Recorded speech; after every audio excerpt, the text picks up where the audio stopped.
¿Se ve la pantalla? Sí, ahora sí. Ok. Entonces, los sistemas de lecho fluorizado, se dice lecho porque es una región, ¿verdad? En el cual partículas de un cierto tamaño, ¿verdad? Al pasar una corriente ascendente, bueno, primero que todo, esto es una sección transversal de un cilindro. Aquí está representado, que no se ve, es la fuerza gravitacional que va hacia abajo y por acá estas flechas indican la fuerza ascendente de un fluido. Cuando hablamos del fluido, independientemente, puede ser un líquido, puede ser un gas de diferente naturaleza. Entonces, si ustedes hacen eso en la casa con una botella de Coca-Cola, ¿verdad? Le cortan la parte del fondo y lo invierten y aquí arriba lo conectan al agua y ustedes echan agua, perdón, echan arena acá. Conforme van abriendo el tubo, inicialmente van a ir viendo que la corriente viene, sube hasta un cierto valor. Lo que pasa es que el fluido pasa entre los intersticios de los granos, pero no lo arrastra. Como dijo la compañera, que sale el agua a presión, si yo aumento la presión, cuando llega a cierto punto, ciertas partículas comienzan a flotar dentro del fluido. A ese fenómeno se llama fluidización y es un proceso muy, ¿cómo decirlo? Cinéticamente para muchas aplicaciones industriales es muy efectivo, porque si yo en este lecho fluidizado, conforme le voy dando presión, presión, llega un momento en que las partículas, como se ven acá, que entran en el líquido o el gas, comienzan a flotar, pero no son expedidas del sistema, sino que quedan flotando y por eso se llama sistema de lecho fluorizado, porque las partículas se integran al líquido o al fluido que se esté utilizando, si sea un gas o sea un líquido, y todo se comporta como un conjunto. Si aumentamos la presión, entonces resulta que se hacen lo que aquí está representado, algunas bolsas de aire que no son a veces convenientes. Nos interesa para muchas cosas un sistema homogéneo como este que está acá.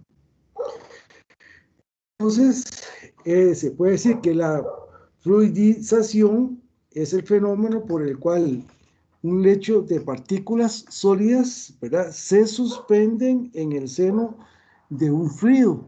El fluido puede ser un gas, el fluido puede ser un líquido. Y entonces todo eso se comporta como un todo y adquieren en total, aunque tengamos partículas en suspensión, todo se comporta como un fluido. Y entonces, en algunos procesos industriales, por ejemplo, el secado, por ejemplo, la pintura en polvo, cuando se quiere hacer un proceso conforme, yo puedo sumergir aquí la pieza y vean qué interesante.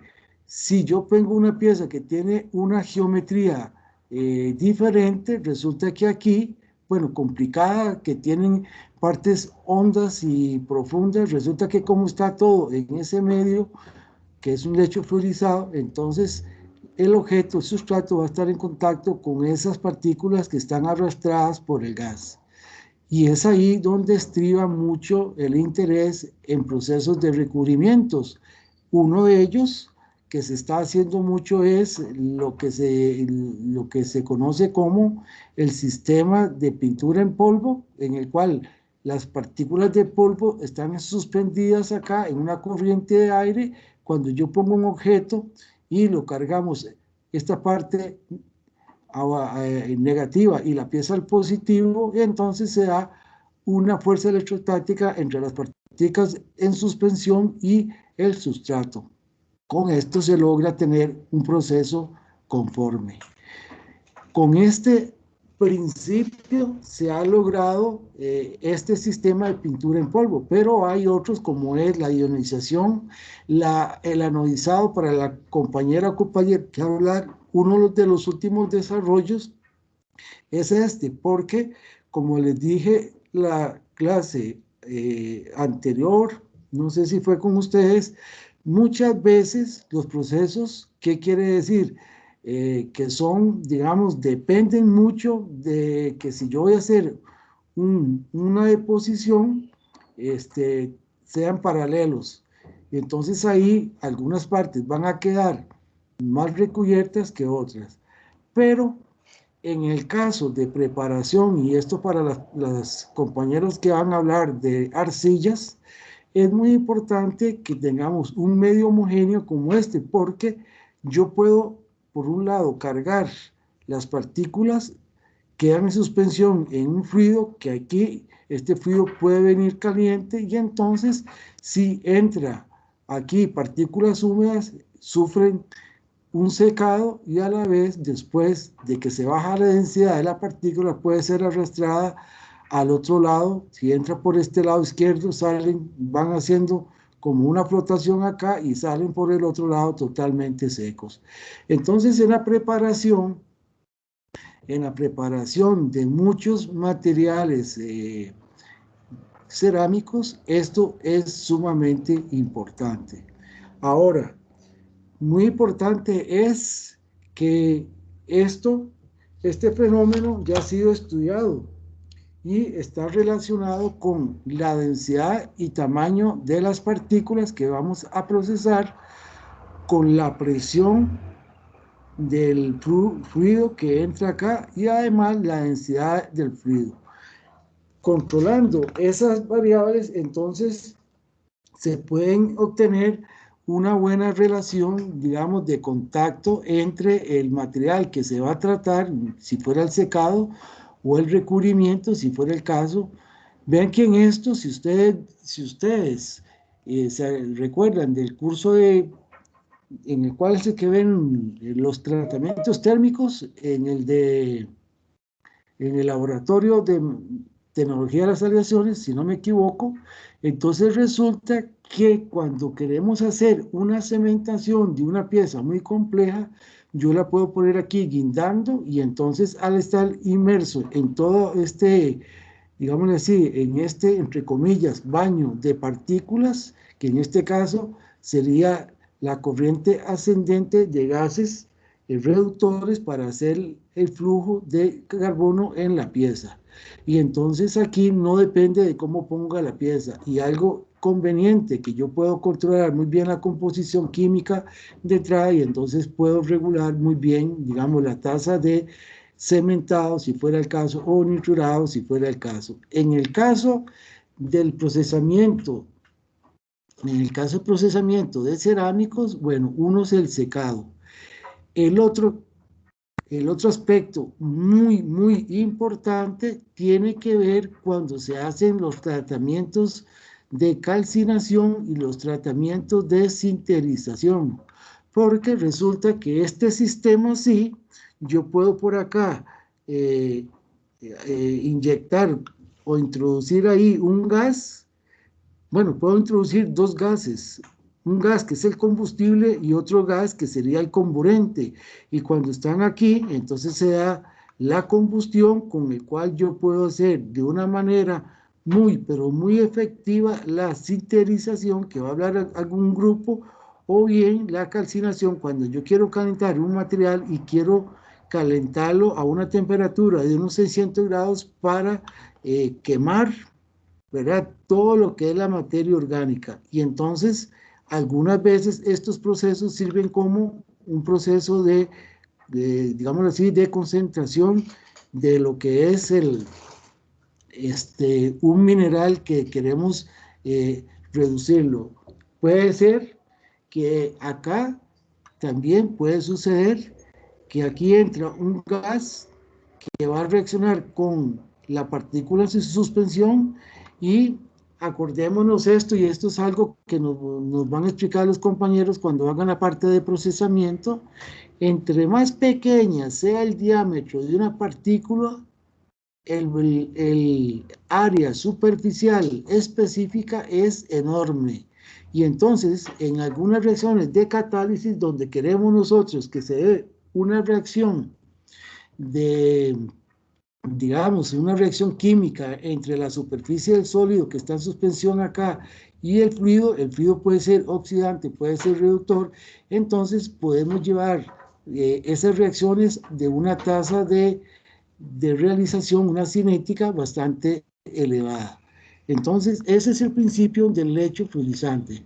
Entonces, uno de ellos es, cuando es relativamente bajo, se dice lecho fluorizado fijo. Aquí está el comienzo, cuando ya comienzan las partículas a quedar en suspensión. El lecho fluorizado propiamente homogéneo y el lecho fluorizado burbujeante. A veces creen o se cree que las burbujas son malas. No, a veces estas, digamos así, estas burbujas o cámaras de aire si fuera de aire, el fluido, o puede ser otro gas, un gas inerte, se hacen a propósito muchas veces para hacer un efecto de mezclado, y entonces se hace el efecto de mezclado y a la vez se da una reacción, si fuera el caso que se quiere hacer una reacción de catálisis, que es en estado sólido. Bueno, entonces, muchas veces aquí abajo, como se ve aquí indicado, no sé si lo logran ver, es como una rejilla perforada donde entra el aire. Hasta un cierto punto el aire pasa entre los intersticios, pero no se levantan las partículas. Al llegar a una cierta presión, entonces comienza a darse la fluidización propiamente dicho, hasta que llega el momento que prácticamente se lleva la fluidización con un cierto grado de turbulencia cuando se generan esas burbujas. Y aquí básicamente es una fluidización en fase dispersa con transporte neumático. ¿Qué quiere decir eso? Que yo introduciendo partículas húmedas y por ser húmedas y son más pesadas, se van al fondo, pero al entrar en contacto con el fluido, que por lo general es seco o más caliente, entonces esas partículas van perdiendo humedad y son arrastradas a la parte superior, donde después son descargadas ya para una segunda o para seguir un proceso de proceso industrial determinado. Este es típico, de acá. Aquí, bueno, cuando estuvo Sicorse trabajando aquí en el parking, detrás del parque industrial de aquí de Cartago, donde hacían la extracción del mineral de arena sílice, ¿verdad? Todo el proceso era en húmedo. Habían unos ciclones, que ese es el otro equipo complementario a en el cual básicamente lo que se daba ahí era el ingreso, después de sufrir una serie de procesos de separación en ciclones, todo en húmedo, en agua, entonces la última etapa de entrar a un sistema de lecho fluidizado, como este caso, y entonces se daba dos cosas: una separación de las partículas más pequeñas que salían expulsadas, malla muy fina, con más de malla 200, y las partículas que interesaban para hacer el corte, que es el que se ocupa para fundirlos en el horno, en la fábrica de vidrio ahí en San Nicolás, entonces eran separadas ya con una granulometría bastante cercana a la deseada. Entonces estos equipos tienen una gran utilidad porque hay una gran dinámica de por medio. Entonces dice, podemos tener partículas finas a una velocidad del gas suficientemente alta, que se supone lo que se llama la velocidad terminal de los sólidos. Ya ahí el sólido deja de ser un sólido y todo el conjunto se comporta como si fuera un fluido. En ese caso, ¿verdad?, si las partículas llegan a ser apreciables, con lo que desaparece la superficie interior del lecho y en lugar de burbujas se observa un movimiento turbulento de sólidos y espacios de gas de varios tamaños. Entonces aquí lo que buscamos con los lechos de fluidización es hacer una mezcla o alguna reacción, si fuera el caso turbulento. Algunas veces la fluidización turbulenta, lo que se hace es tener la fase dispersa para después separarla a las salidas del del sistema. Bueno, esto en realidad sería un reactor, ¿verdad? Un reactor de lecho fluorizado. Ahora, algunas veces, como decía por acá, ¿verdad? Algunas veces, si el fluido es muy grande, entonces aquí esto está conectado a un sistema de un hidrociclón. Los hidrociclones, por lo general, trabajan en conjunto con un sistema de lecho fluorizado. El ciclón es un sistema en el, digamos, si fuera algo parecido a este cilindro, sería una tubería que entra radial o tangencial al cilindro, y entonces cuando aquí entra una corriente de este gas, viene y hace un sistema así como un elipsoide, ¿verdad? Una hélice, pero cuando llega al fondo se da una contracorriente, ¿verdad? Y asciende, y entonces aquí hay un tubo por el cual vamos a tener el producto ya procesado. En la parte inferior, entre esta parte inferior y el pico del tubo, que yo lo puedo sumergir a una cierta altura, yo puedo graduarlo para hacer separación de tamaño de partículas. Entonces, el combo sería un sistema de lecho fluidizado para hacer la operación de reacción química o secado, y el sistema de hidrociclón, depende, se dice hidro si es con agua, pero pues, si no, un ciclón que sería con un gas seco, aire seco, o algún gas de arrastre que puede ser un gas diferente, puede ser un gas inerte si fuera el caso, para proteger la oxidación del material que se está tratando.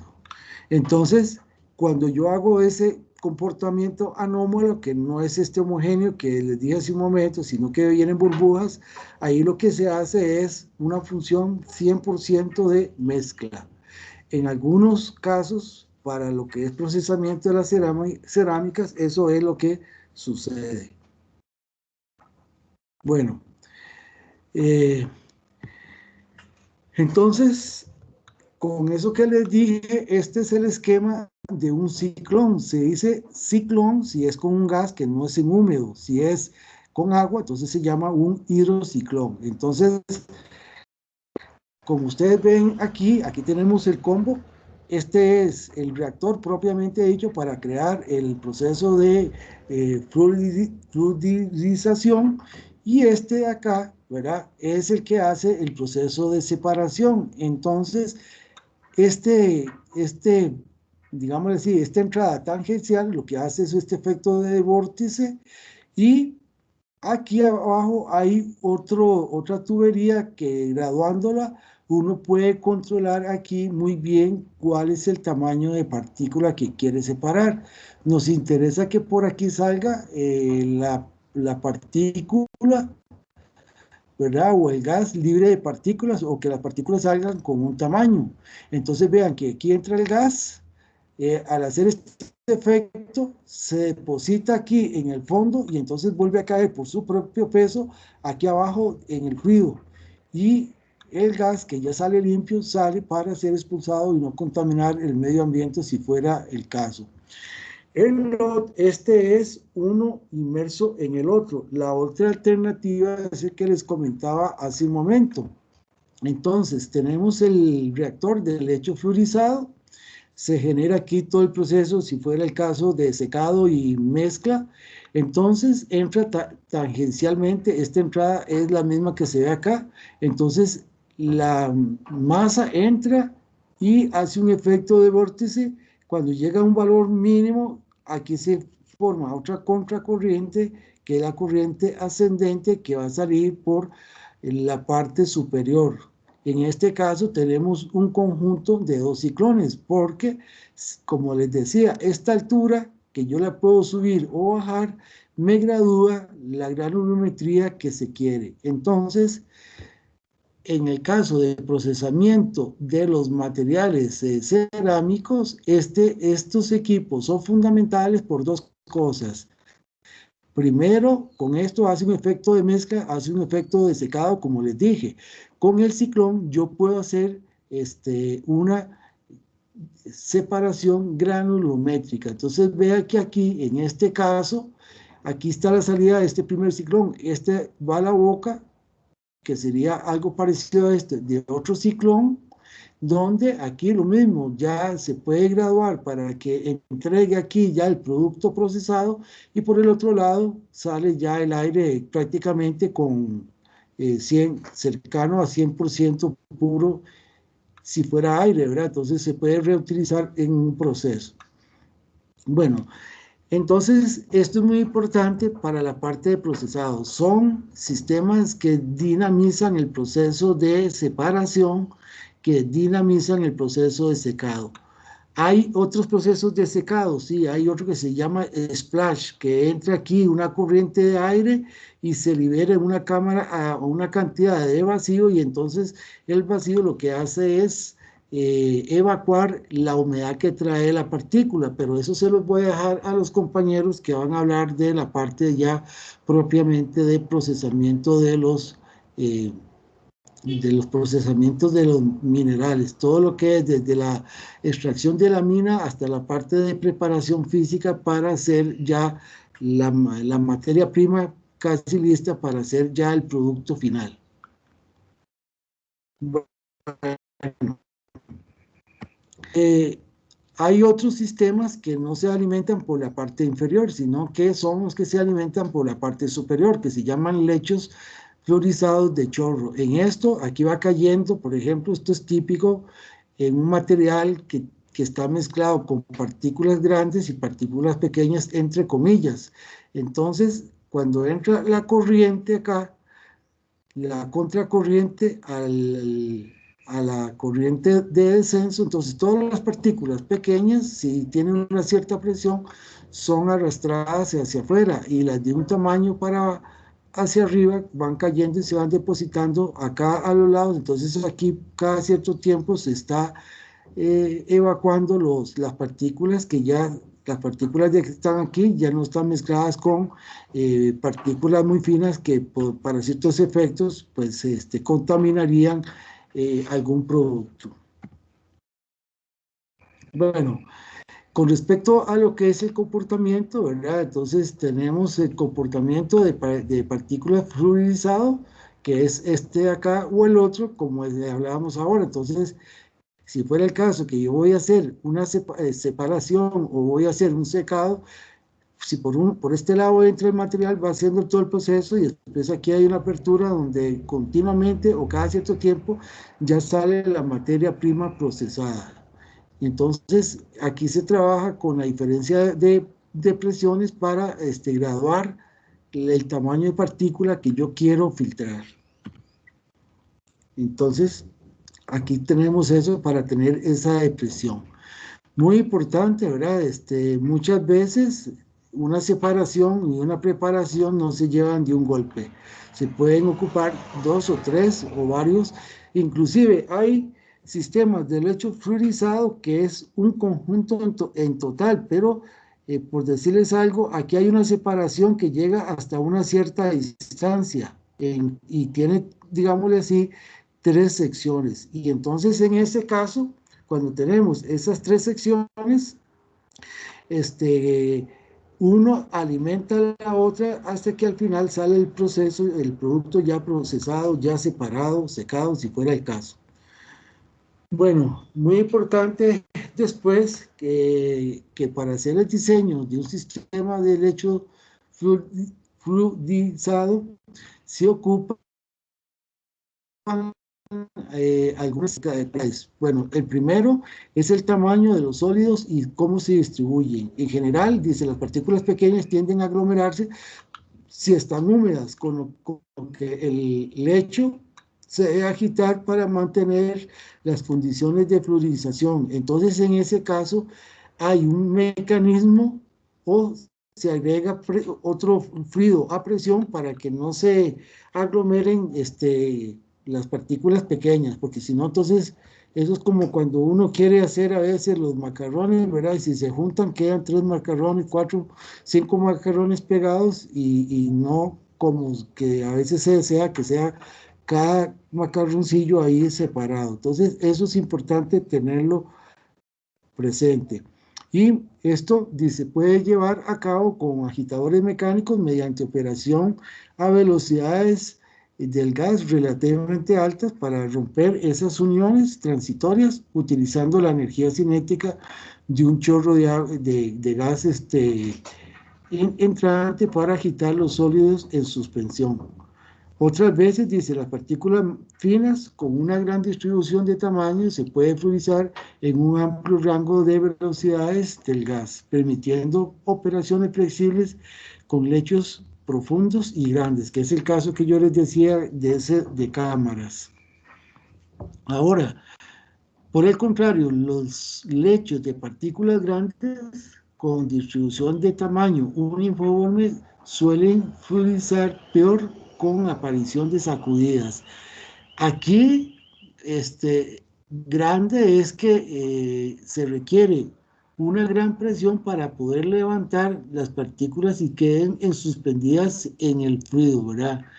Entonces, aquí se puede dar el fenómeno de sludging que no cuesta mucho levantarlos para que queden fluidizando, lo que puede causar daños estructurales de importancia a los lechos de gran tamaño, porque las partículas tienen mayor energía cinética y entonces pueden estar golpeando las paredes internas, con lo cual hay dos cosas: contaminación por un lado, y el otro es que van destruyendo en el tiempo las paredes del lecho fluidizado. El otro factor de importancia en la calidad de fluidización es la relación de densidades entre el fluido y las partículas. Esto es muy importante, ¿verdad?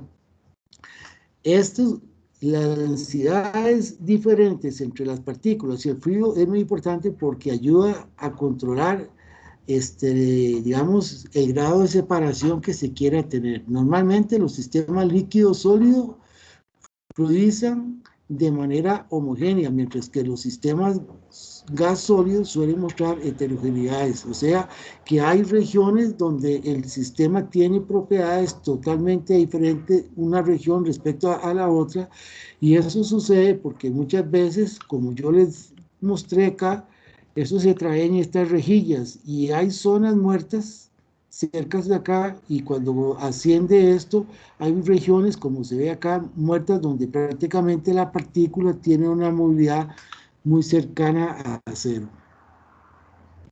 Bueno, y entonces normalmente el sistema líquido sólido son los que tienen una mejor función desde el punto de vista homogéneo. Bueno, hay otros factores que pueden ayudar, pero como es la geometría, la geometría puede ser un cilindro redondo o puede ser de sección cuadrada, puede ser un trapecio, eso depende digamos, o sea, hay libertad de la sección transversal, pero el normal es redondo por facilidad de construcción y de control. Entonces, hay un concepto que se habla mucho que se llama aquí la densidad de partícula, ρ, que se define como la relación entre la masa de la partícula, que sería de acá, y el volumen hidrodinámico, VH, esta ecuación, y se entiende por volumen hidrodinámico el volumen visto por el fluido en su interacción con la partícula, e incluye el volumen de todos los poros, o sea, es el volumen total, el volumen ocupado por las partículas más el volumen que queda vacío, que no está ocupado dentro del reactor. Bueno, hay equipos ya para hacer la medición. Bueno, uno tiene aquí cuánta masa entra por kilo, ese no es el problema, pero para ver la parte de medición del volumen hay equipos especializados, por ejemplo, de medición del volumen, digamos el volumen H, o así se llama, hidrodinámico. Ya hay equipos, no hay que inventar como el agua tibia, cuánto es. Bueno, y otro aspecto importante, dice, en partículas no porosas se puede medir la densidad de la partícula fácilmente con ayuda de aparatos como el picnómetro, pero estos no se pueden utilizar con partículas porosas porque dan un valor de densidad absoluto. y no se toma en cuenta la porosidad que tiene la partícula. Y esta no es apropiada cuando se estudia la interacción de fluidos. En partículas porosas, la densidad de partículas no es fácilmente de medir, y esto es muy importante porque la parte topográfica, digamos, si tiene poros internos, eso es muy difícil estimarlo. Entonces lo que se hace es una aproximación. Claro, para un material poroso muy interesante porque el área de contacto es mucho más alta que si fuera una superficie totalmente lisa. Y otro término que permite caracterizar el lecho de partículas es el de densidad aparente. Esto es muy importante, la densidad aparente, ¿verdad?, que define como el cociente entre la masa de todas las partículas que forman el lecho, MB, y el volumen que ocupan, incluyendo los espacios vacíos entre ellas, denominado volumen AP. Entonces, este es la densidad aparente del fluido. Y muchas veces la densidad aparente es muy diferente a la densidad propiamente de la partícula, aunque la partícula sea muy pesada.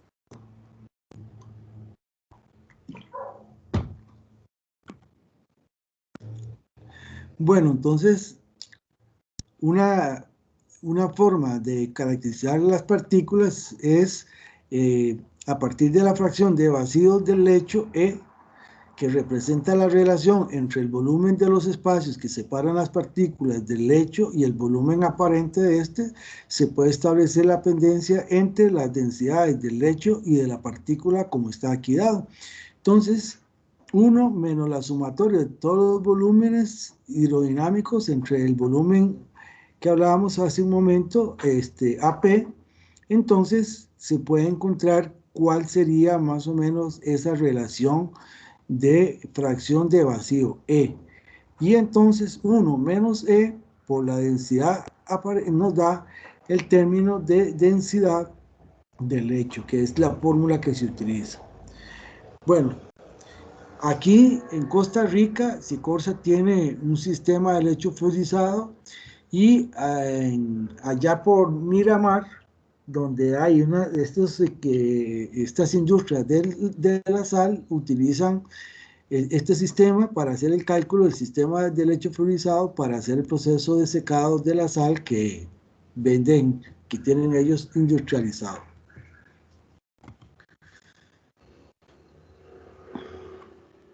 Bueno, el otro aspecto muy importante es un estudio que hizo un señor de apellido Geldar, que es la clasificación de las partículas según el peso y tamaño. Entonces, si aquí tenemos la diferencia de densidades y aquí contra la profundidad del lecho, podemos tener 4 categorías de digamos, del estado de fluidización de los materiales.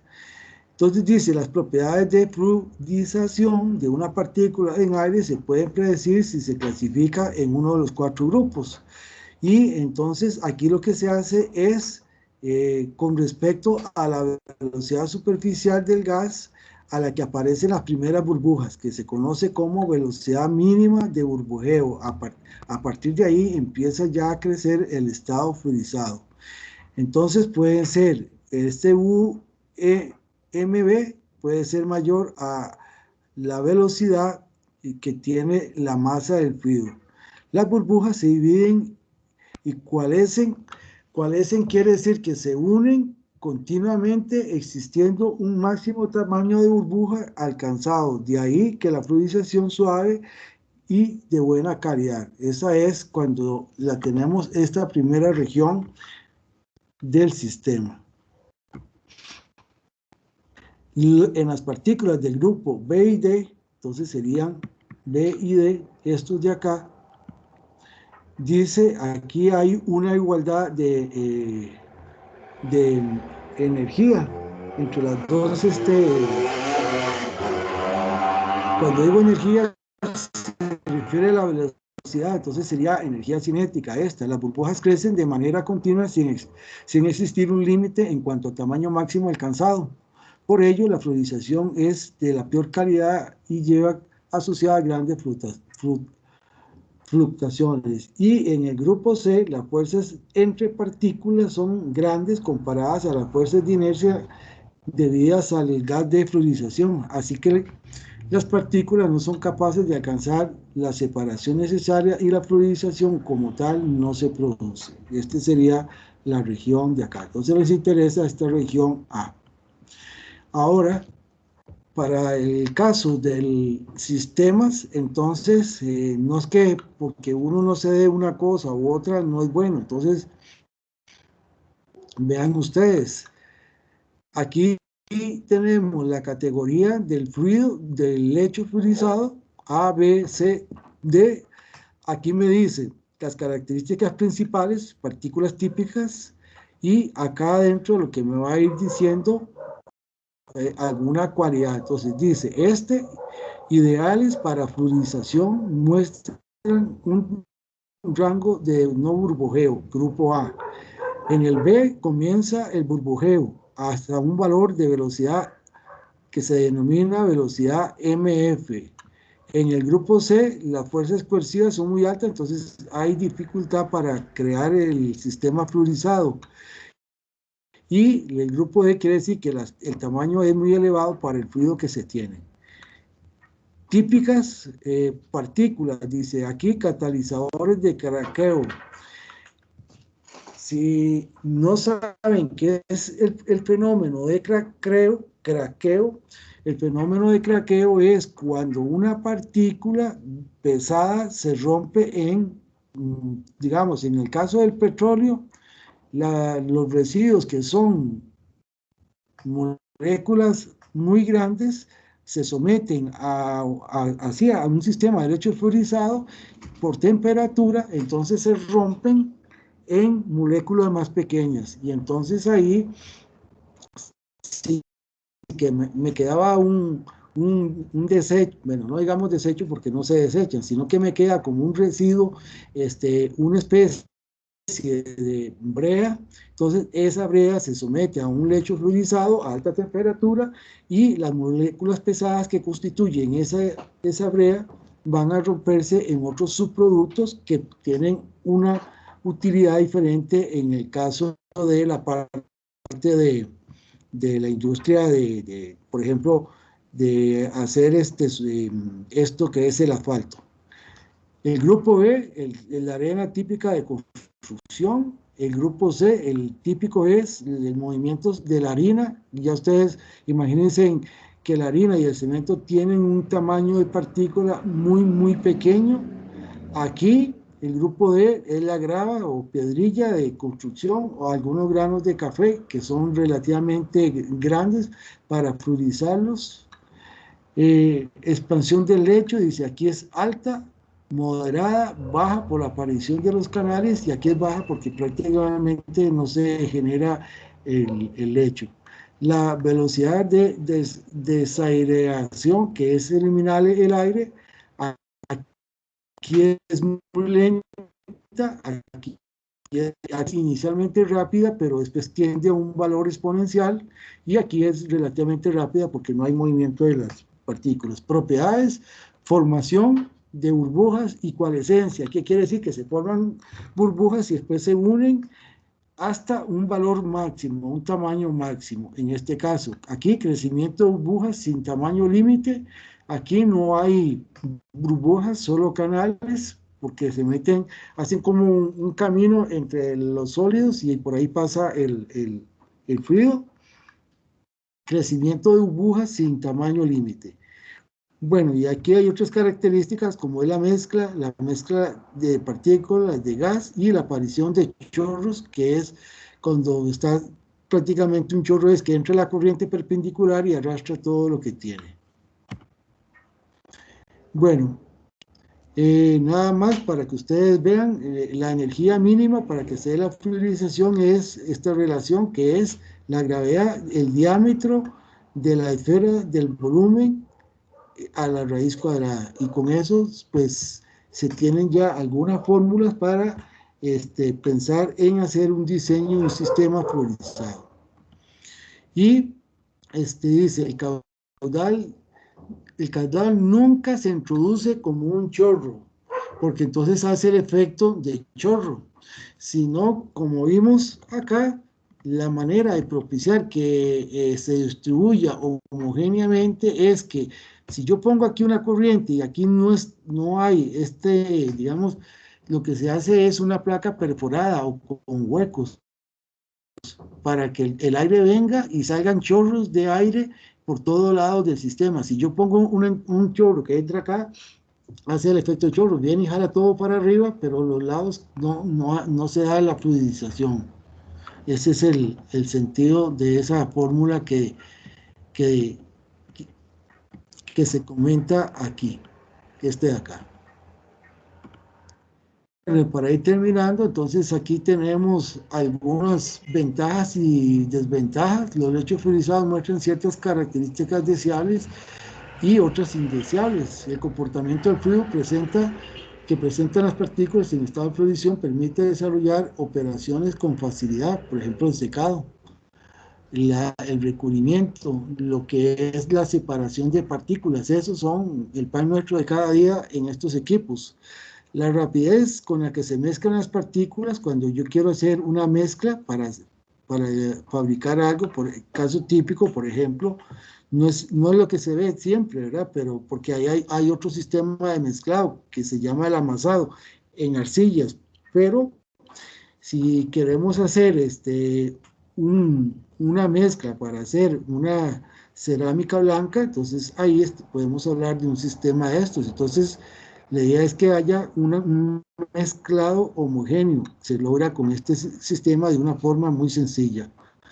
Un lecho con partículas bien mezcladas resiste con eficacia las rápidas variaciones de temperatura, responde lentamente a los cambios bruscos en las condiciones de operación y ofrece un gran margen de seguridad, por lo que se evitan pérdidas de temperatura en reacciones altamente exotérmicas. Esto es características como para usar el lecho refrigerado como un reactor para llevar estos procesos de mezclado. La circulación de sólidos entre dos lechos fluorizados hace posible y conservar grandes cantidades de calor que se pueden producir o ocupar en reactores de gran tamaño. Esos que traen toda la parte de abajo es unida igual para todos, pero ahí está segmentado la parte de la cámara para aprovechar estas cualidades. Las velocidades de transferencia de calor y de masa entre el gas y las partículas son mayores que otros sistemas de mezclado. Esa es la ventaja principal. La capacidad de transferencia de calor entre un lecho fluidizado y un objeto inmerso en él es alta, por lo que los intercambiadores de calor dentro de los sistemas fluidizados requieren de una superficie de transferencia relativamente baja. Bueno, ese sería la primera parte de la clase. No sé si tienen alguna pregunta. Profe, entonces Perdón. estos lechos son para procesos de secado. El gran campo el gran campo, para esa pregunta es muy buena, es el gran campo. Uno es secado, otro es mezclado y el otro es cuando usted requiere hacer algo que tiene que ver de transferencia de calor entre un fluido y un sólido, qué sé yo. El secado es un caso de eso, ¿verdad? Pero no lo hablemos de eso, sino que, por ejemplo, yo tengo un sulfuro pulverizado y quiero convertirlo en un óxido, que es el caso, digamos, de ciertos minerales de hierro, que si yo hago la reducción del sulfuro, entonces hay una gran contaminación porque se libera anhidrido sulfuroso que con la humedad del ambiente genera la caída que se llama lluvia ácida, que es agua con un alto contenido de pH debido al ácido sulfúrico que se da. Ahí, cuando usted quiere coger esos sólidos y que se dé una buena relación de una reacción química, ese es muy efectivo. Pero el que usted pone es digamos, el caso más más típico. Bueno, eso para que lo tengamos presente. Aquí en el país, como les decía, la parte secada de la sal que se extrae en las salinas, tienen equipos de estos. Cuando aquí estuvo trabajando Sicorsa, que ahora ya se está pasando para Liberia, el proceso final, o sea, sacaban el mineral, lo fragmentaban y luego eso pasaba por un proceso de, por decirle así, entraba en un reactor y había agua a presión. Entonces lo que hacía era lavarle todo la materia orgánica y la arcilla que era prácticamente malla como la harina, algo así. Esos son malla 325, que es muy fina, pero a ellos les interesaba, para efectos del producto que hacían aquí o que hacen ahí en la vidriera, es entre malla 50 y malla 140. Entonces ellos graduaban para cuando entraba a la arena, ¿verdad? Primero hacían una primera separación con el sistema ese del hidrociclón.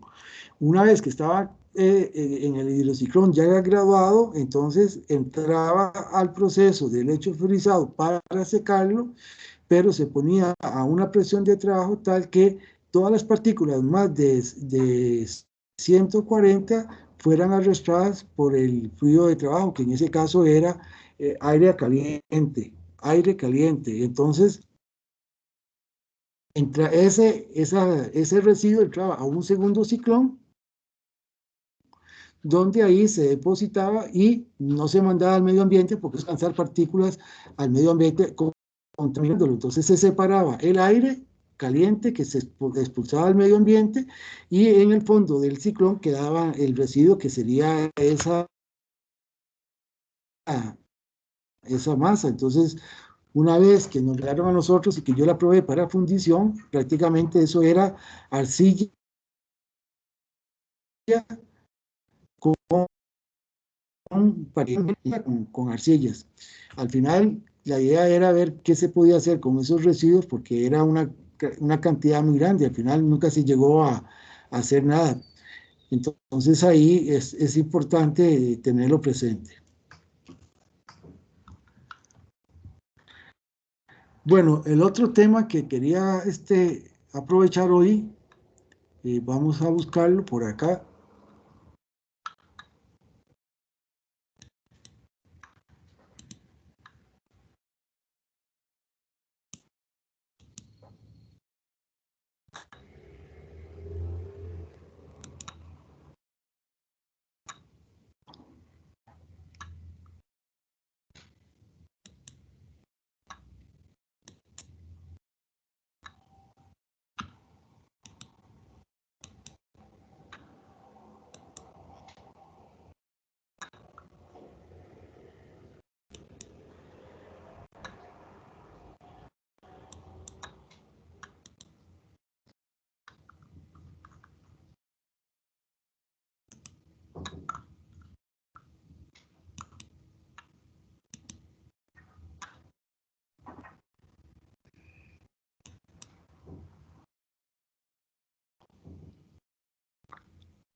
Bueno,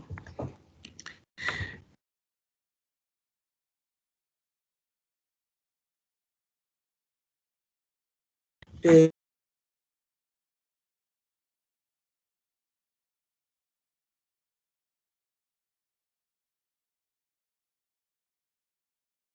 eh,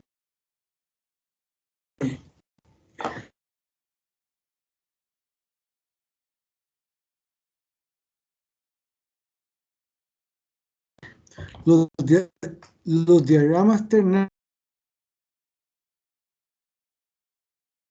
como dice la palabra, es una representación gráfica de componentes. Puede ser sílice, que es el caso en muchos, en la sílaba, que eran componentes. Entonces es necesario de uno de los tres componentes.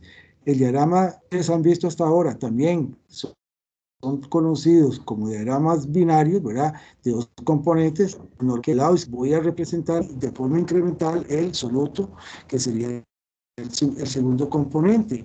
Por cierto, de dos, un soluto y un solvente. Entonces ahí los diagramas, todo lo que ustedes estudiaron de los diagramas de fase se aplica igualmente en este caso para las cerámicas. Y eso mañana lo vamos a ver con el diagrama típico que es alúmina sílice, que es el fundamento de muchos componentes industriales. Pero resulta que yo puedo tener a ese digamos, sistema binario de alúmina sílice, yo le puedo introducir la cal y entonces genera otros compuestos, y entre esos el famoso cemento Portland, que dependiendo de los porcentajes de cada uno de ellos, puedo tener las categorías las categorías de los diferentes tipos de cementos. Bueno, entonces, en este caso, son diagramas que representan el equilibrio entre como una función de la temperatura. Normalmente la presión no es una variable. ¿Por qué? Porque se está suponiendo que este diagrama, o sea, termodinámicamente yo debería de tener tres variables. Entonces, si tengo la composición y la temperatura, la tercera que se fija es la presión.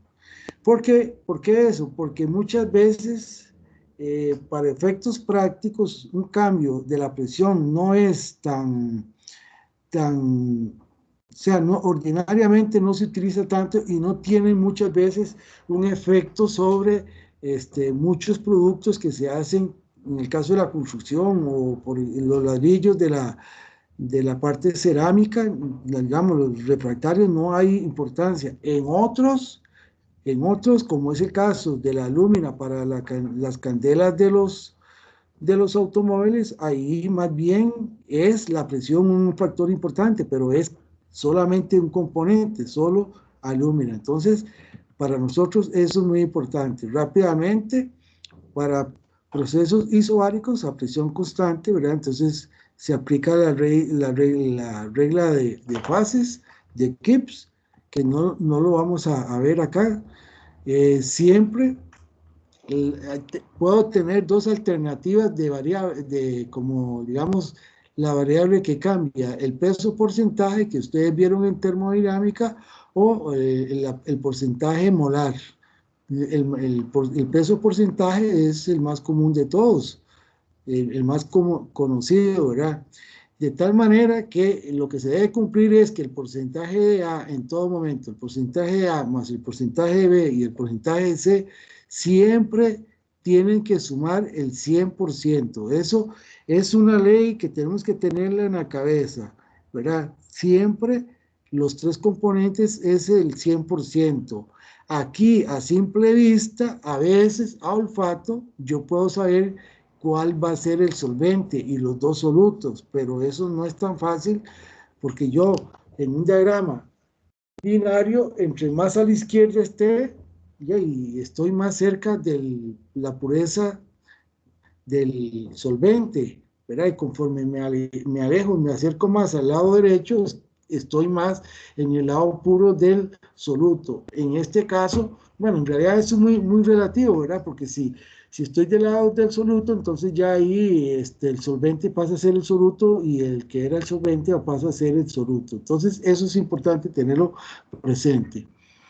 Bueno, entonces, esa es la primera condición. La sumatoria de los porcentajes de los tres componentes suma 100. Segundo, para hacer este diagrama ocupamos un diagrama de un triángulo equilátero sobre el cual los componentes puros están representados cada uno en esquina. Entonces, A, B, C. Ok. ¿Entendemos eso todos? A, B, C. Entonces, esta escala de acá es el porcentaje incremental de A hacia B. Aquí sería 10 de B, 20 de B, 30, 40, 50, 60, 70, hasta el 100% de B. Si yo me muevo en la parte inferior es 10% de C, 20% de C, 30, 40, 80, 90, 100% de C. Y por el otro lado es lo mismo. Aquí es el porcentaje incremental de A. 10, 20, 30 hasta el 100% de A. Entonces, eso es el punto de partida. Los porcentajes que yo ponga y representen en este triángulo tienen que sumar ¿cuánto? ¿Cuánto tenían que sumar los tres componentes? 100, profe. Exactamente, 100%. Entonces, existen tres formas de determinar la composición general. Entonces, dice el método 1, que nos vamos a referir a las figuras que siguen ahora, la OC1 y la OC2. Entonces, aquí nos venimos, ¿verdad? Si yo quisiera, ¿verdad? Por ejemplo, sea la composición general representada por el punto P, dibujar líneas a través de P y paralelas a cada uno. Entonces, el punto X, perdón. Entonces yo me vengo acá y si este es el punto X, entonces yo tengo que sacar una línea paralela a esta que viene para acá. Una línea paralela que viene esta para acá y eventualmente, ¿verdad? Una línea paralela aquí horizontalmente. Entonces, la pregunta de los 100 colones, ¿cuánto sería del componente A? 10, 20, 30, 40, 50, 60 y 5 de A. ¿Sí o no? Sí, profe. Ahí serían 65% del componente A. Entonces, este 20, ¿a qué corresponde? A, B.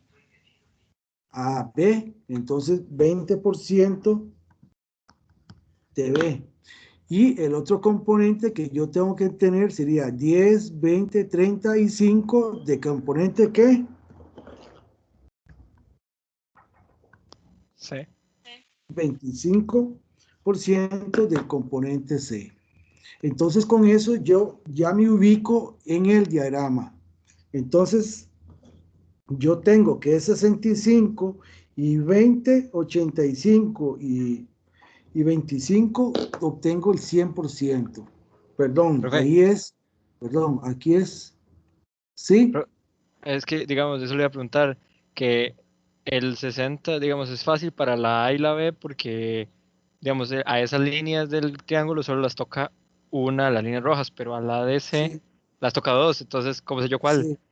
No, porque vamos incrementando de B hacia C, la primera que llegamos acá. Ok, ok. Sí, entonces ya con eso yo puedo ubicar cualquier punto aquí en este espacio triangular. Sí, bueno, hay otra que es esa de las intersecciones, ¿verdad? Entonces, en el de las intersecciones es pasar los puntos cada uno acá, acá, donde se unen las tres, aquí estaría el punto de interés, que es lo mismo. Entonces, una es moverme en las escalas y la otra es ir a las escalas, poner una línea que es paralela a esta, una línea que es paralela a este de acá y una línea que es paralela a este de acá. Son equivalentes los dos métodos. A mí en especial me gusta moverme en las escalas, pero eso no quiere decir que los otros métodos no sean válidos, son válidos. Estamos de acuerdo todos y todas. ¿Ah? ¿Sí o no? Profe, pero digamos, es que en esta imagen que usted tiene, digamos, cada lado toca 2 puntos. Entonces, digamos, Sí. por ejemplo, en la escala de A, ¿cómo sé yo si es 65 o 40? No, no, porque te tienen que dar los porcentajes. 40, aquí es con este de acá, este es el componente incremental de B, este es el porcentaje incremental de A. Este porcentaje incremental de A, pero el porcentaje incremental de C es este de acá. Te tienen que dar los pares ordenados de, digámosle, A, B, B, C y C, A. ¿Me explico? Te tienen que dar los pares ordenados. Entonces, por ejemplo, este es el porcentaje incremental de A con respecto a este que es B. Este, el porcentaje incremental de B con respecto a este otro que es el de A y así sucesivamente. Me tienen que decir los valores para ubicarme en las escalas. Por eso a veces a mí prefiero yo irme por los porcentajes incrementales porque llego aquí, cojo una escuadra y una regla y me hago la línea con un lápiz, después la otra y llego al punto. O al revés, si estoy aquí, hago los vareros, cojo una paralela a esta, me vengo al punto y trazo los dos puntos y ya sé. Entonces, acuérdense que siempre porcentaje incremental va así. Va así y va así, en este sentido, así, en el sentido contrario a la aguja del reloj. Profe, Sí, entonces en esa paralela a BC no tiene nada de porcentaje de C, sería solo 40 de A y 60 de sí, B. sí. Ah, Aquí es eso que acaba de decir, compañero, es muy importante. Por eso yo prefiero ubicarme por los porcentajes incrementales de cada uno, pero yo tendría que saber, o sea, tengo que estar bien parado, dónde me voy a poner para hacer las líneas paralelas. Vean que cuando tomo un punto, este es en dos componentes y el tercero no lo tomo en cuenta. Igual para acá, igual para acá, en cualquiera de los tres casos. ¿Está bien ahí? Profe, entonces uno al final va a tener 3 pares. ¿Perdón? Al final uno tiene 3 pares en un solo punto. Si es este método, tengo que tener los tres pares. En el otro, con solo los porcentajes, yo me ubico en las escalas. Lo que pasa es que tengo que utilizar la escuadra y la regla para pasar las líneas estas rojas, para ver dónde voy a caer.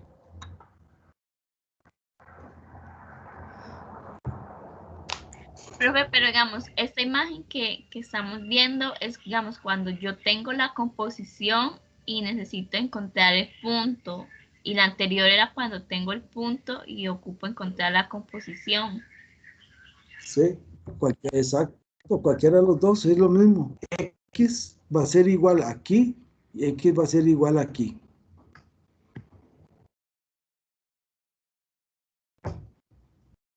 Bueno, Profe, si ¿me podría entendemos decir, eso, podría decir los porcentajes cómo quedan para estar seguro? sí, porque aquí, bueno, es que aquí no se los pusieron, pero vea que aquí te están diciendo porcentaje de C, de aquí el porcentaje de B, aquí sería el porcentaje de A, el porcentaje de B, porcentaje de C y porcentajes que no me deja ver esto acá. Vamos a ver que se quite. Y porcentaje de A. Entonces, lo que tengo que poner todos los valores correspondientes, todos con C, todos, los dos con C, los dos con B, con A y los dos con B. Profe, y las líneas paralelas, digamos. Bueno, yo ahora les voy a subir esto para que ustedes lo estudien. Mañana seguimos en eso, porque me interesa hablar de las exposiciones que ya van a empezar la otra semana prácticamente. Entonces necesito que estos 10 minutos los tomemos para hablar, estos 5 minutos para hablar de las exposiciones. Pero yo les voy a subir ahora esto para que ustedes lo vayan estudiando. Está este trabajo y hay otro más viejo que es mecánica de rocas, que viene todo esto también explicado. Lo que me parece a mí que es bastante simple también. Bueno,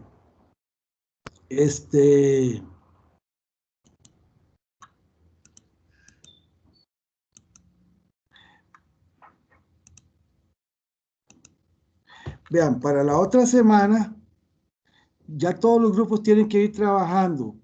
Y en esto yo sí les quedé mal a los dos grupos porque no he hecho el esquema. Pero en la hojita que yo les mandé, o que les voy a mandar, ahí viene al final los contenidos que tienen que venir de las exposiciones. Pero en el caso de, por ejemplo, de arcillas, para que lo apunten ustedes, ahí yo les voy a hacer el menú. Todas las exposiciones vamos a hablar ciencia de, entonces en el caso de arcillas, ciencia de las arcillas, parte A. Parte B, manufactura de productos a base de arcilla. Entonces, ¿qué es una arcilla? Los tipos de arcillas, cómo se explica la estructura de las arcillas, los tipos de arcillas según la Constitución. En el caso de las arcillas es muy importante cómo se lleva la absorción del agua, porque eso le da la plasticidad. ¿Qué es la plasticidad de las arcillas? ¿Cómo se define? ¿Cómo se mide? Con el famoso ensayo de Casagrande. Luego de eso, muy importante, en las arcillas tenemos diferentes tipos. Entonces, las arcillas siempre son sílico-aluminatos, Si2.Al2.N-aguas. Un ion de intercambio que puede ser sodio, potasio. Entonces, ese ion de intercambio es el que define que sea un tipo u otro tipo de arcillas. Eso es la primera parte de arcillas. La segunda parte, entonces, hay un trabajo que se llama optimización de los procesos cerámicos, parte 1 y 2. Ahí viene todo, desde que se saca del yacimiento la arcilla, cómo se hace la preparación previa, porque después sigue el tercer paso, que es el añejado, que es exponerlo durante un periodo a la acción de los agentes atmosféricos, agua, sol, cambios de temperatura, todo eso. Y después de que pasa un tiempo que ha pasado ese proceso de añejado, ya la arcilla está ahí. Bueno, se me olvidaba algo, y por eso es que quería hablar de los diagramas. En el caso de la gente de la arcilla, cuando se va la parte de formulación de mezclas, ¿verdad? Cuando se hace la formulación de una mezcla, se utiliza el famoso diagrama de Winkeln. W-I-N-K-E-L, Winkeln.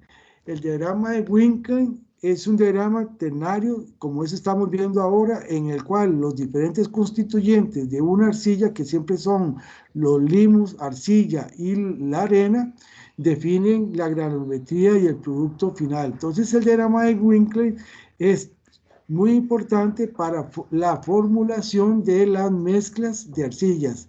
De aquí en adelante, ¿cómo se llamaba la mezcla de un metal con otro metal o con un no metal? ¿Cómo se llamaba eso? Aleación. Es la mezcla de un metal con otro metal, o la mezcla de un metal con un no metal, pero que tiene propiedades de metal. Ese se llama aleación. En los polímeros, ¿cómo se llamaba? ¿Cuál era el equivalente a aleación? copolímeros, y en el caso de las cerámicas se llaman pastas. La pasta es la mezcla de 2 o 3 arcillas diferentes para tener una pasta, una mezcla que va a ser adecuada para una aplicación.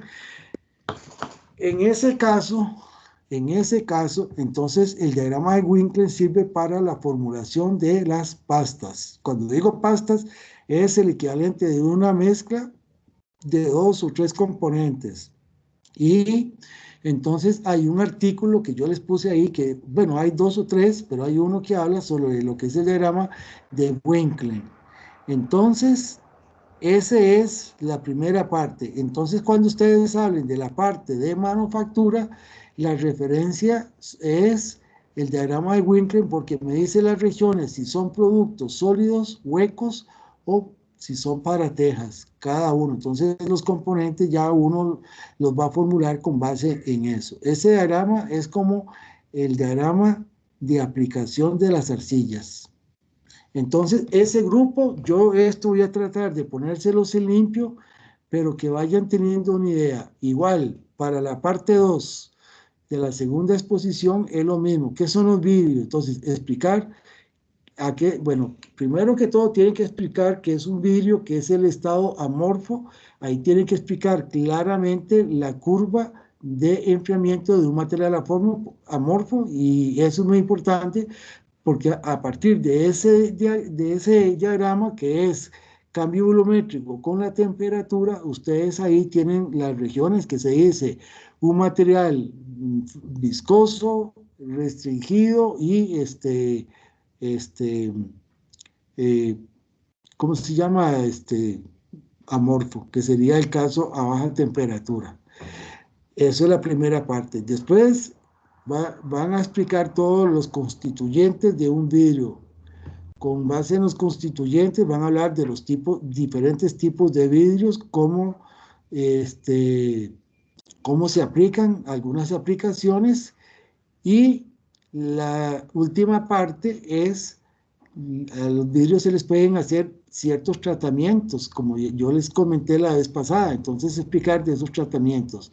Esa es la ciencia de los vidrios. La segunda parte, entonces, sería la manufactura. Entonces, desde extraer la arena, después la parte de purificación, concentración, que se llaman, cómo se eliminan los contaminantes.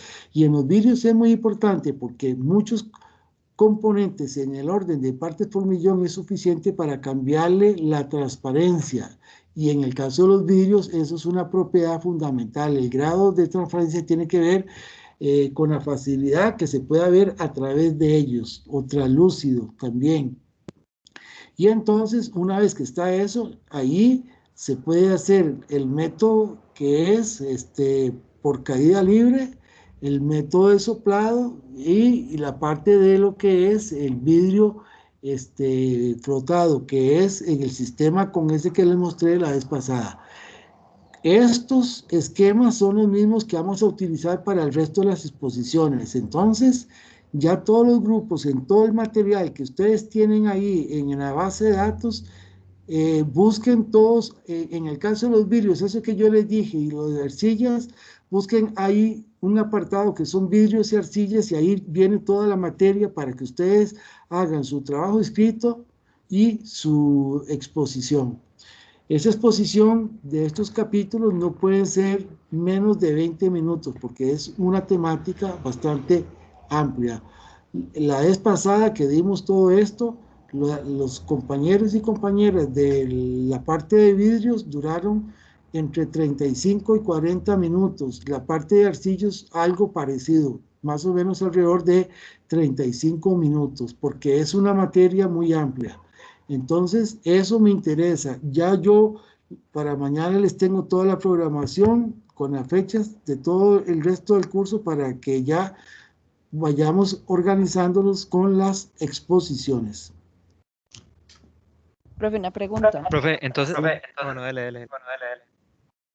Es que verás que en el TEC Digital está para mañana entregar la presentación, digamos, supongo que era de PowerPoint, pero usted hasta hoy nos dio como los puntos a tocar en cada una, entonces era para ver si se podía pasar la fecha.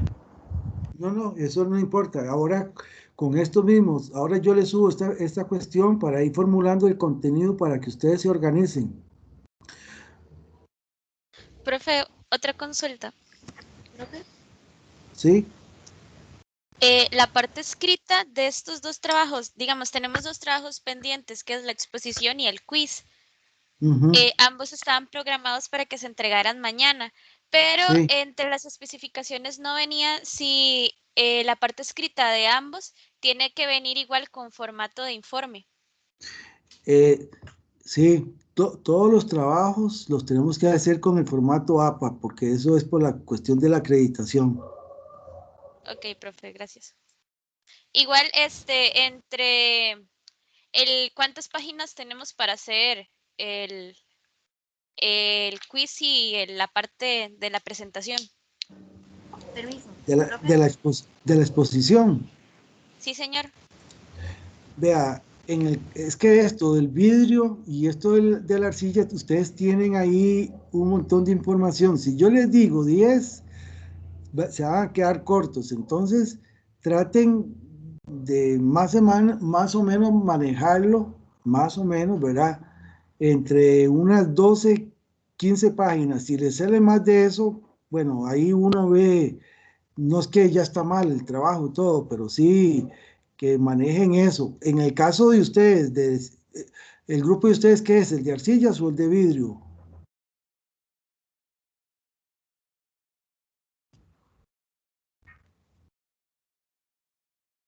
¿Tenés? No, profe, disculpe, no sabía. Ninguno de los dos, es otro grupo, más adelante. ¿El de qué materia es? ¿Cuál tema le tocó? Materiales carbonosos y Ok, silicios. la vez pasada hicieron un trabajo muy bueno y ahí, ese fueron más o menos 15 páginas, porque hay mucho que hacer. En ese hay una página alemana de un fabricante, bueno, que tiene todos los productos sabidos y por haber del carbón, porque ustedes es el carbón y el silicio, creo. Sí, usted nos había puesto que habláramos de fibra de vidrio y fibra de carbono, Sí, específicamente. sí. Sí, pero hay que hablar del carbón, sus propiedades. Es que hay productos del carbón que se utilizan mucho en la industria y entre los casos particulares son las fibras de vidrio bueno, fibra de vidrio hay para muchas aplicaciones, pero se ha abierto mucho el espacio ahora para la fibra de vidrio para la parte de comunicación y la fibra de carbono ahora prácticamente es como el bloom para todo lo que son materiales compuestos. Ok, profe, ok, gracias. Profe, yo tengo otra duda, digamos, Profe. entonces la entrega de esto es para la otra semana y es un resumen, digamos, un tipo archivo, tipo, sí, digamos, con los contenidos y una presentación o los dos, o digamos, o uno o los dos, lo que hay que subir. Vea, van a entregar las dos cosas. Yo les voy a hacer ahí donde está la base de datos, ese les voy a poner para que entreguen los trabajos, porque me imagino que van a salirles trabajos bastante extensos, ¿verdad? Entonces, tienen que entregar las dos cosas, porque la presentación tiene un valor y la parte escrita es para que cuando venga el examen, yo voy a tomar eso como referencia para el efecto de que se preparen, ¿verdad? Para el examen. Permiso, profe. Es que hace rato estoy como tratando de decir que yo ya le escribí a Jafet sobre la entrega que es para la próxima semana y él más tarde lo va a cambiar. Entonces, para que sepan de una vez. Sí. Yasmín, ¿usted cuál le tocó? A Petrios, profe. Ah, bueno, ese también, en ese material de esa universidad ahí ya tiene material para que vayan trabajando. Ah, bueno, gracias, profe.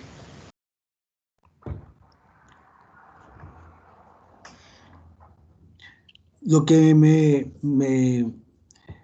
me preocupa así rápidamente son los de vidrio y los de arcillas porque son temas muy amplios, ¿verdad? Entonces, Si necesitan guía, alguna cosa, que se comunican conmigo, mandan un mensaje. Si hay que reunirse para definir cosas, me dicen, pero no quiero que lleguen el jueves y lleguen, porque la vez pasada hubo un malentendido, ¿verdad? De un grupo llegó una persona y entendió algo, y cuando hicieron la presentación fue lo que él entendió, no lo que yo les había explicado. Entonces, en ese sentido, por eso voy a hacerles el documento para que a ustedes les quede claramente escrito y que todos estén manejando la misma información. Profe, ¿y ese documento cuándo no lo pasa? Espero, ahora que termino la clase, me voy a sentar ya a escribirlo todo para ver si se los puedo dar. Si los termino ahora, se los comparto más tarde, si no, mañana. Que Ok, mañana está bien. toda la mañana estoy ocupado, entonces espero hacerlo ahora.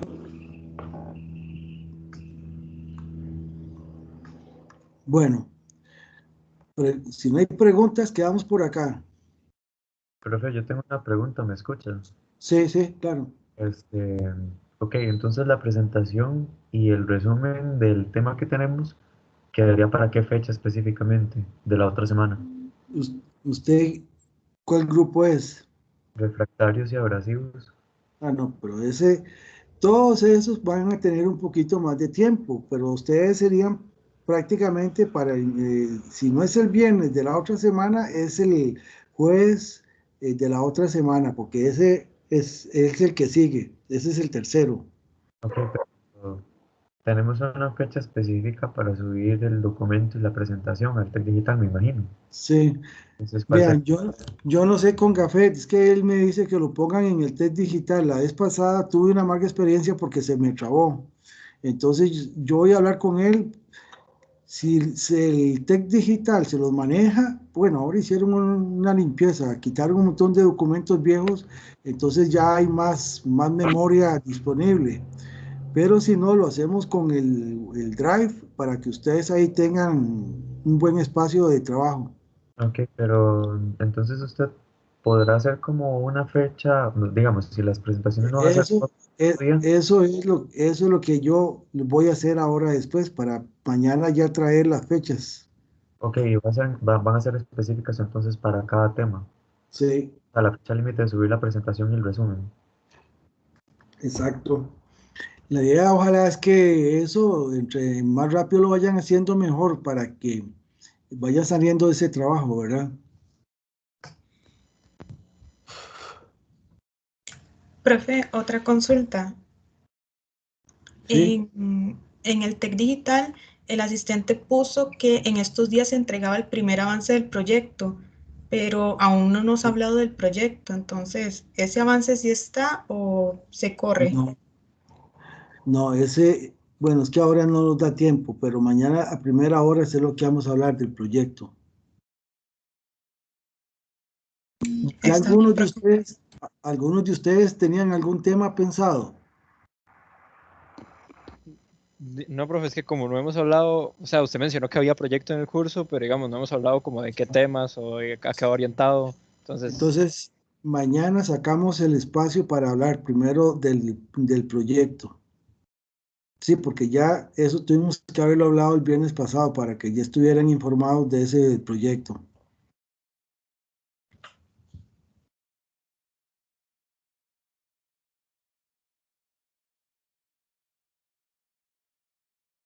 El proyecto en sí, lo que se va a hacer es algo de ingeniería con algo de economía, porque esos son los atributos que se quieren evaluar. Entonces, la vez pasada, la vez pasada fue un proyecto ahí de desarrollar como una idea de negocio. Bueno, es que tampoco, bueno, una idea de negocio. Por ejemplo, uno era, por ejemplo, los de Petrios, era ver qué piedras se trabajaban acá y entonces traer algo que aquí no tuvieran alguna empresa. Entonces lo que se llevó era que hay el método de corte con chorro de agua. Entonces la idea era brindar el servicio de corte de chorro de agua de materiales pétreos. Y entonces ese fue un proyecto.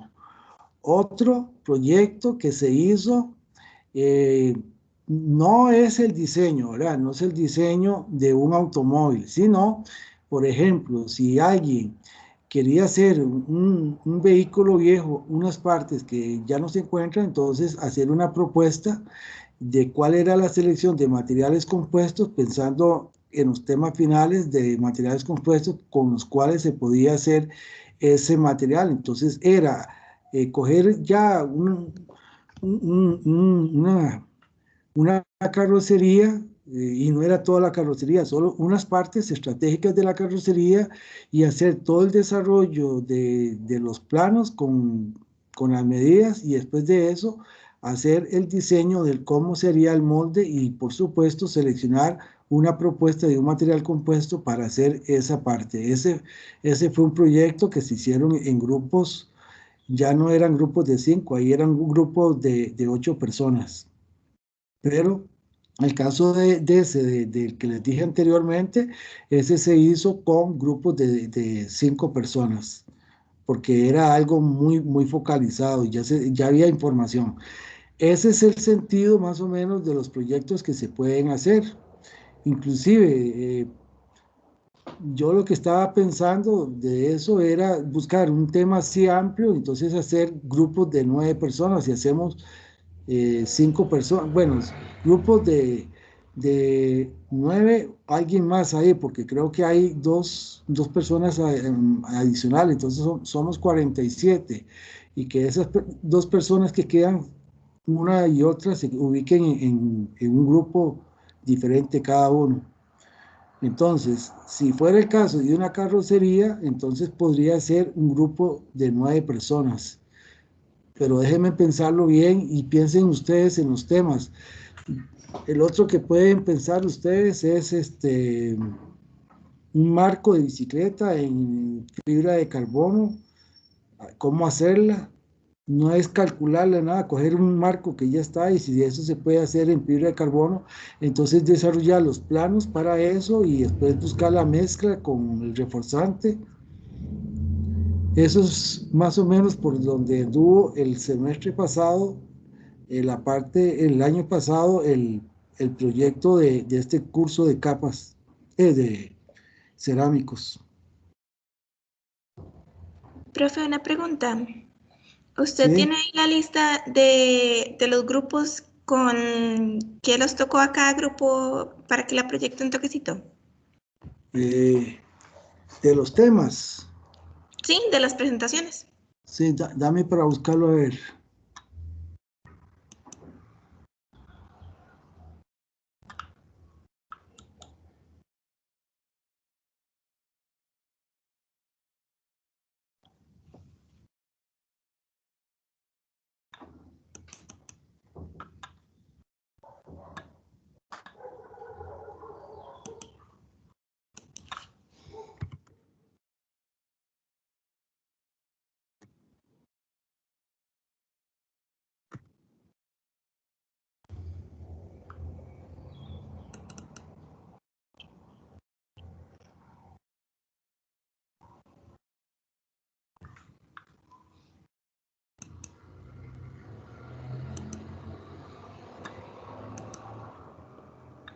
¿Se ve? Sí, sí se ve.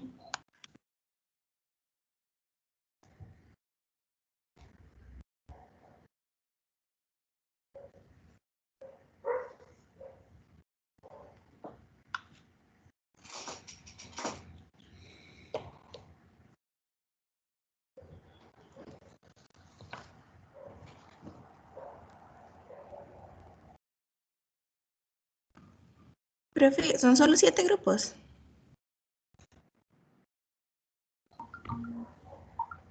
Sino para tomarle foto y mandarlo al grupo. Esto bueno. yo se los voy a dar con las fechas y todo. Es más, ahora se los puedo compartir también, se los mando ahí para que se los suban ustedes ahí al chat que tienen. Estos son para las exposiciones, ¿verdad? Profe, de hecho, yo creo que en la columna esta que está en medio de los tipos de exposición y el grupo, era lo que se ha dicho que nos iba a poner a investigar de cada uno, ¿no? ¿Perdón? O sea, que en esta parte, en la columna de contenido, es donde usted había dicho que Sí, nos iba a indicar que teníamos que buscar cada uno. O sea, para sí, no irnos a buscar por a- eso. Es que no, en esta semana que pasó no he tenido chance de sentarme a hacerles los contenidos. Este de las arcillas yo lo tenía el semestre pasado y el del vidrio porque el de cemento yo ya los tenía hechos. Este de cerámicas avanzadas, este es un libro que yo tengo. Este de refractarios y abrasivos, eh, no lo tengo. El de los pétreos, ese fue, bueno, es que esto se hizo entre todo el grupo, entonces cada uno hizo una parte. Esto lo manejaron ellos solitos y fue un trabajo muy bien hecho este. Y el de semiconductores, ese no estaba. Esta vez hay que incluirlo, este no hay. Entonces, yo me comprometo de que este de arcillas, vidrios y cementos y este de refractarios, por lo menos para mañana, bueno, estos tres que son los principales y el de refractarios se los doy en el transcurso del fin de semana, se los paso para que ustedes lo tengan y vayan trabajando en eso. Ok, Ya profe, es que yo tienen creo que el enredo fue que estaba para entregarlo mañana, entonces todos estábamos como buscando cómo hacerlo, pero ok. No sé por qué motivo pasó eso, pero yo, por eso ya que yo no les puse la fecha, porque yo lo que tengo que planificar aquí es todo el resto del semestre. Esto va a ser más o menos hasta la semana 12 o 11, porque después de eso lo que sigue es la parte de materiales compuestos, que es la segunda parte del curso.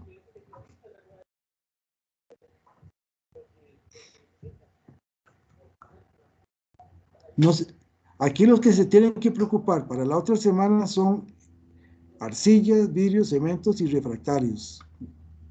Esos son los que tienen que irse preocupando.